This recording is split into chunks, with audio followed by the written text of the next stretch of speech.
Hi, and welcome to The People Who Built Australia. I'm Ross Greenwood. In the series so far, we've explored mining, banking and construction. Now, each of these industries is evolving as technology delivers greater outcomes for business and consumers. But ultimately, it comes down to connectivity. And on tonight's episode, we look at the people currently building Australia's communication system and making sure we have the foundations in place to future-proof ourselves for many years to come. The very first telecommunications cable in Australia was laid between Melbourne and Williamstown in 1853. So consider that this is not even 80 years after Captain Cook landed in this country.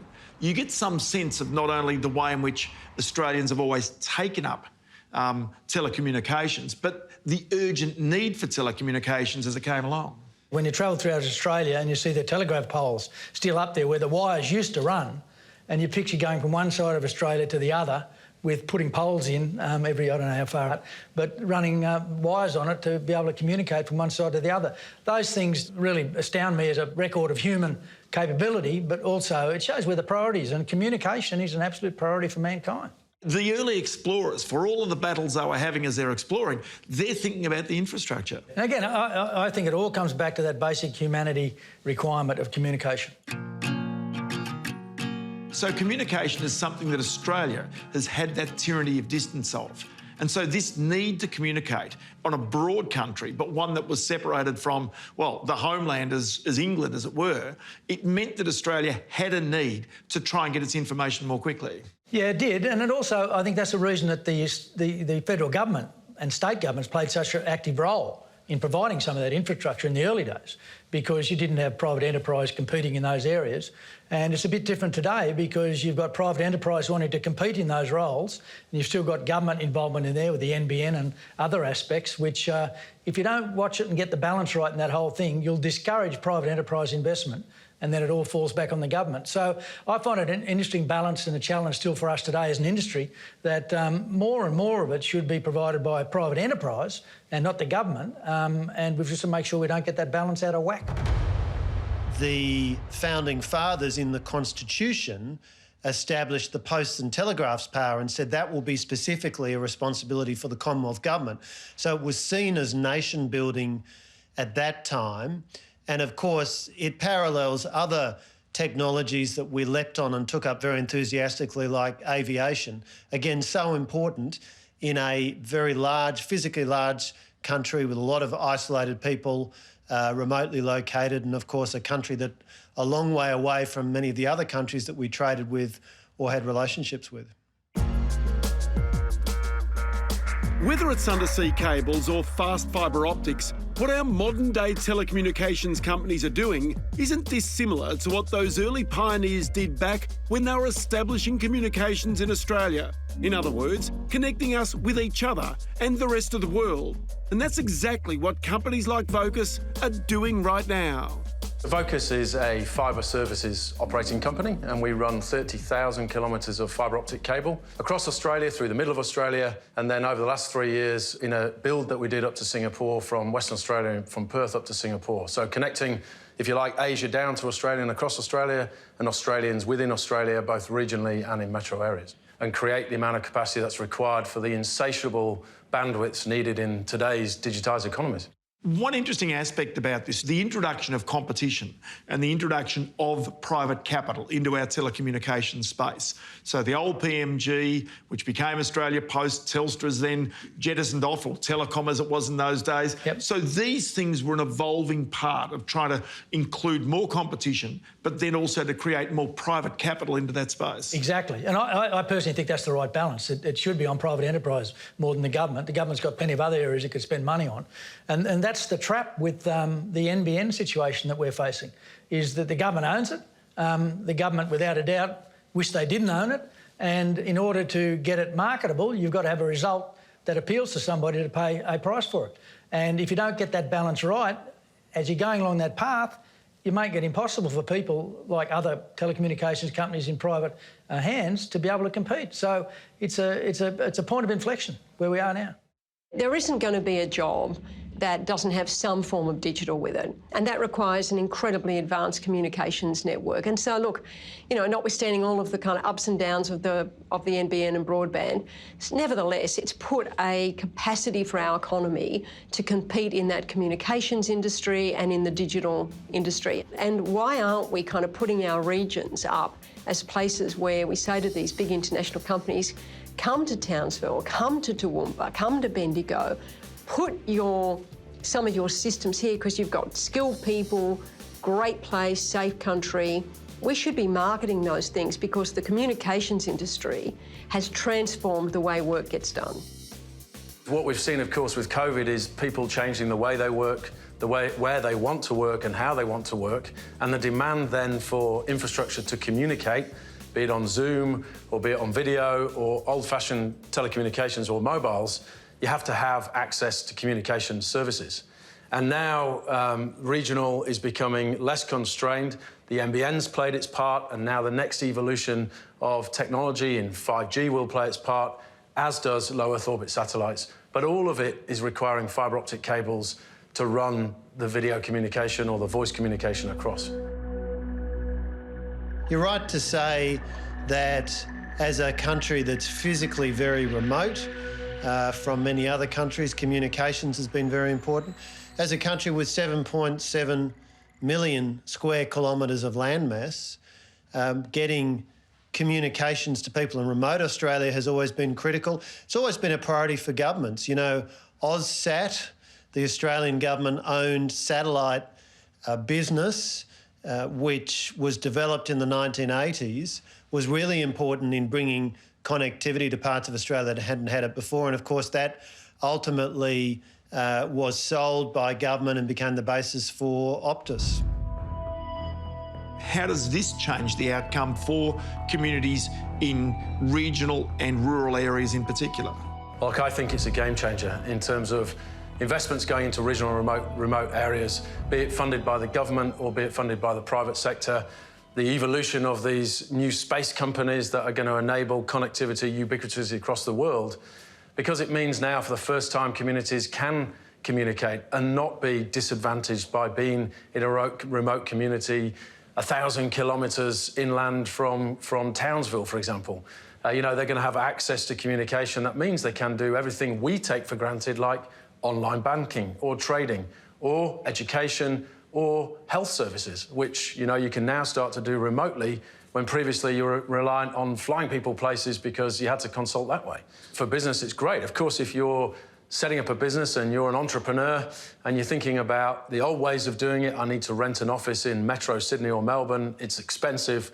Now I can go and start in Dubbo or Orange or even further afield into remote Victoria, remote Queensland. Then if you've got connectivity and it's of a good standard, then you can trade with the world. You're connected to the world. You're not now as restricted as used to be by distance. So what about in mining communities that you're operating in? How will that also improve the operations? As you start to think about what fibre can do, and you can put data centres and edge data centres close to a mine site, immediate instantaneous decision, drill here, do this, run this vehicle, dig here, ship here. It's amazing. But of course, you still need to invest in fibre. And that's where Vocus, we've just made an announcement that we're going to build a 2,000-kilometre fibre optic cable from Port Hedland to Geraldton. And that will go through Meekatharra, Newman, and open up new possibilities of productivity and resilience for some of the biggest mining companies in the world who are pulling out most of Australia's GDP in iron ore and other minerals. My job here is to get high-speed and effective communications to all of our sites. So we have one operation in Charters Towers in North Queensland, which is about 3 hours inland from Townsville. We have another operation called Golden Dragon, which is about 2 hours east of Geraldton. And we have another operation in Southern Cross, about 20 kilometres south in a town called Marvel Lock. Obviously, given how remote they are and given the areas and the terrain that we're dealing with, getting effective communications out there is always a technical challenge. Typically, the options we deal with: fibre, microwave, satellite, 3G and 4G based communications. For this particular project, we found that most of those technologies were either not cost effective or they didn't provide the bandwidth that we needed. Having this high-speed link, which comes in from Southern Cross through 3 microwave towers, It provides two benefits here. So for our business, we can look at automation, fleet monitoring, disaster recovery, video collaboration, and it also gives people the option to work from home. In the town, I've created a wireless meshing network using 50 access points, which goes out through the entire town of Marvel Lock. This allows people, tourists, visitors, businesses, farmers, and other residents in the town to use the Wi-Fi network free of charge whenever they like. I understand the importance of, being connected and staying relevant out there, especially when you're out in a remote area. When you're away from home, it's very important to have that high-speed connectivity there for well-being. When you make advances in communication, everything else can follow suit. It makes a big difference to mental health and well-being of people out at site. Having the solution that Vocus put in here, using these microwave towers, it's highly scalable. So in future, if we have need for that additional capacity, it's always there for us. We can unlock it straight away. So that's the mining part of it, but the same thing could be said for a farmer who's growing canola or wheat or cotton, or as a sheep farmer or a cattle farmer. They too could actually be getting the same productivity improvements through modern telecommunications, being able to look at their crops, look at their fields, look at their herds, and being able to report back that information. Internet of Things, IoT, it needs connectivity, but connecting anything to a device, an application, to be able to get data off it, read it, and make informed decisions around data. Data is the new gold.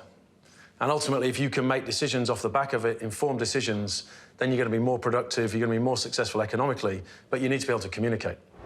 Coming up, how our telecommunications industry helped in the fight against COVID-19.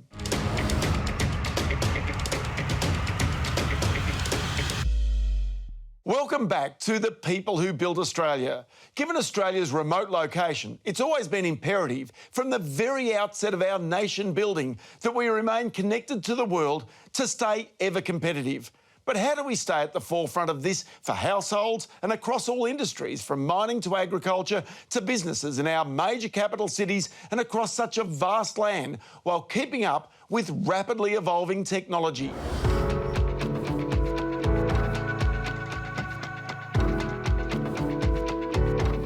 One of the interesting things about Australians, but human beings generally, is how quickly they adapt to changes in technology. I saw some graphs some years ago, I can't recall them specifically now, but it showed the take-up of things like faxes and mobile phones and all the rest of it, Australia compared to the rest of the world. And in nearly every instance, we were way ahead of the curve with regard to our ability to pick up new technology, utilise it and develop it even further. So I think that's intrinsic in the Australian setup, and probably caused by the fact we're so isolated, like you've said before, that if we don't start developing it ourselves, it won't be handed to us the way it has been in the previous years. But it's an exciting area. It's one that never stops changing. And the other reality is the pace of change is ever so faster. OK, so just tell me what this means in terms of the speed of learning, in your opinion, compared with the exchange of knowledge that could come going back 30 years ago when you first became the chief executive of a telecommunications company, to today. We're learning more quickly, we're acquiring knowledge more quickly, we're exchanging knowledge more quickly. Yep, and I mean, this is part of the challenge, I guess, that business has got right now after COVID, of how much do you leave it online as against how much do you interact with people.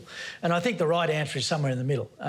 One of the challenges with the current setup after COVID is it's hard to translate the DNA of an organisation unless you have face-to-face contact.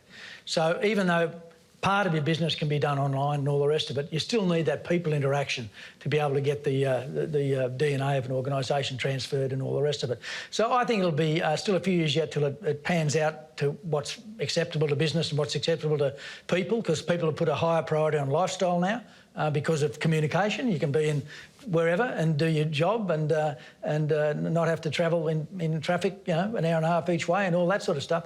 So it's going to sort itself out, but it's an issue that's not going to go back to what it was. If you think about the speed with which the vaccine came out, phenomenal speed, probably world record in terms of coming up with solutions. Now, that means that scientists around the world have interacted, exchanged ideas. Their knowledge has been improved much more quickly. And that gives me great hope, to tell you the truth, because that can be applied to economic thinking, it can be applied to probably security thinking and other aspects of it, because the race up till then in my lifetime anyway, was to develop it, brand it, keep it, and charge the highest price you can for it, which is, sort of a reputation that the chemical companies have had to bear. But this one was all hands on deck and let's solve the thing. And it gives me great hope for the future if we can have that as a more cooperative way forward. And at the heart of that is telecommunications. Well, because without telecommunications, you don't have that exchange of information, that exchange of ideas. Yeah, it's the speed of processing everything too, because it's so much faster if you've got the right telecommunications infrastructure to be able to process things with computer power and all the rest of it. So it's a mixture of all of that. But when people look at the internet and say it's bad, people have had bad experiences in certain areas, but there's a hell of a lot of good about it. And it's like anything else that we develop in mankind. There's good, bad and indifferent on it, whether it be a car as against a horse or whatever it is. So I'm always one that wants to go with the future rather than say, oh, yesterday was better. And if you can capture the future to the full potential that it presents, you've got an exciting opportunity economically, culturally and diversity, all the things that are hot buttons right now. You know, when there's a crisis, industries come together. And when the coronavirus hit, I remember that the government and telecoms operators in Australia did a brilliant job of actually coming together.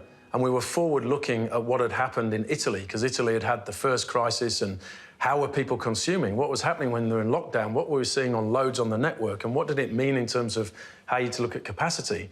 And so we all came together and worked out that, you're going to get, when a network might be designed for business hours of 9 to 5, now you were seeing peak loads far later into the night as people were together, or kids could be doing their homework from home, or families were watching movies at different times. So crisis brings together people in a way that can change industries. And we had to upgrade our capacity by 40% to meet the demands of people now working from home. And I think that the way people work has changed forever. I think in the pandemic, government and business have worked really well together, but I think there's a real lesson for Australians about business in the pandemic. First of all, we had great companies with big, strong balance sheets, companies that were able to throw hundreds of millions of dollars at their digital systems so that people could get stuff online. Coles and Woolworths are incredibly well-run companies, able to source products for people, keep our stocks, our shelves full, manage, really big issues around things like toilet paper, but also things like GE and ResMed, helping government get those ventilators. It's a real story of government business working together, and that point about entrepreneurship, innovation, risk-taking, and also on the kind of hard side of it, companies like Qantas just making decisions fast, because their fundamental goal was to save the company. And you didn't see them kind of wasting 6 weeks. They quickly said, we've just got to lay people off. Government then coming in and help. It's a great story of community, government, business working together. Enterprise in the field of space exploration is a new growth area, and Vocus is now committed to helping companies as they push the boundaries into new frontiers. Everyone's entering the space race in a different way, and it's about solving communication and logistics problems around the world. And so what we see, and we've helped these companies to come to Australia, ultimately allowing them to build base stations in regional and remote Australia so that you can bring the satellite down to Earth and communicate and put it across a fibre optic cable and send it back overseas to data centres where they're processing the data. It has to connect to something. And so we're seeing these constellations around the world that are just growing and growing and growing, and ultimately these companies will have full ubiquitous coverage of the world by September this year. It creates competition, the first thing, and that's good for the consumer because ultimately it will probably drive pricing models down. It contests the NBN as an alternative, but more importantly, it gets you to regional locations where it is not economically viable to pull fibre. Fibre is expensive when you run fibre networks. You can now turn up a satellite in the middle of the grain belt in southwest Australia, and you can get communications, an area that struggled to solve for over the years. So now if I'm a farmer at home, I'll be able to get good communications via low Earth orbit satellites. And this is one of the amazing things about the legacy that's left behind with the pioneers in Australia who laid those cables, the politicians even who thought about those big pictures. It's one of these things where, politicians can be criticised for overcapitalising or not laying out the right technology. But the truth is you've just got to do it, don't you? Yep, you do. I was always amazed when I was chairman of Telstra. Telstra was required to provide a phone to every Australian. The universal service obligation. Yeah. And it's quite staggering when you look at that. I don't know how many other countries have it, but it meant no matter where you were, you could claim either an expense for getting a phone or getting a phone put in. And it's a great national asset, that sort of exposure. But it's sometimes very expensive to achieve, but we've managed to achieve it. Now you've got competition. It's not just Telstra doing it, it's other companies as well. So that quest for competitive investment is the key to lower costs, better service and putting the customer first.